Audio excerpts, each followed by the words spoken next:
Hello. Today we will be looking at War's Desecration of the Mind, a study in the impact of the Peninsular War on Goya's artwork, before and after. We will be exploring two of Goya's notable works, and while we won't be discussing his background history much, there are some necessary pieces of information we should observe for the sake of this project. Goya was a notable court painter for the King of Spain, and was renowned for the status of first painter in the Spanish court.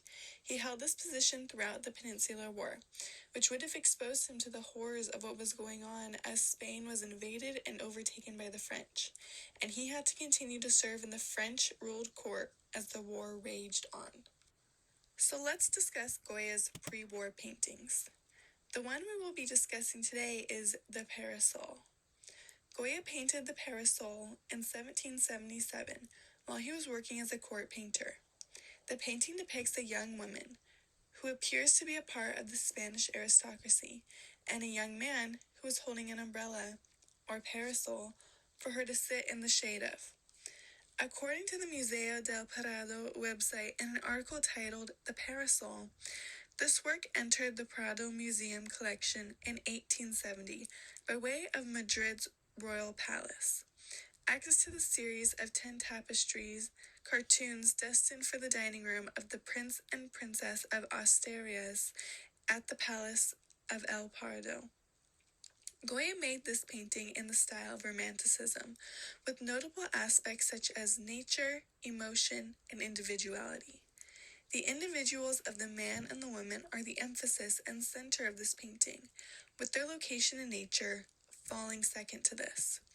There is subtle emotion throughout the whole painting, with the woman in the front at first appearing content, but kind of mysterious as one does not know her relationship to the man behind her and why they are out together.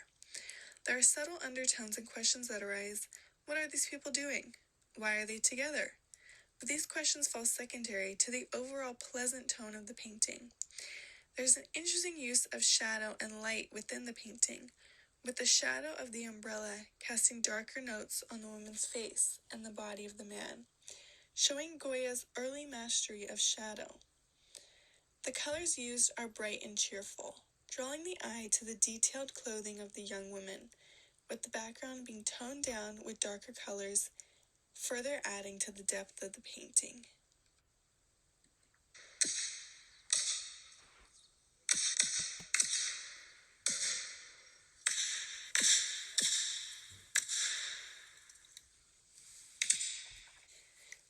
Now we will discuss one of Goya's post-war paintings, Saturn Devouring His Child, which is a gruesome and eye-catching piece of work. This painting is in the Romanticism style, as exemplified through its emphasis on emotion, as the eyes of Saturn appear crazy, like he is almost feeling the same disbelief at his actions that the viewer is feeling. There is a focus on the body and individualism, as two singular forms fill the painting. Saturn's leg muscles and bare body are shown to the viewer, as well as that of his son, whose body is completely uncovered as Saturn tears him apart. Emotion is definitely placed over reason, as the painting seems otherworldly and evokes strong emotion in the viewer. Dark and harrowing colors are used, reflecting the contents of the painting, which depict a monstrous event. The entire focus of the painting is on Saturn and the corpse of his son, as there are no other details or background. In the book, Francisco de Goya and the Art of Critique, the author Casardi explains that the dark and disturbing contents of Goya's later works can be understood as a reflection of Goya's inner turmoil.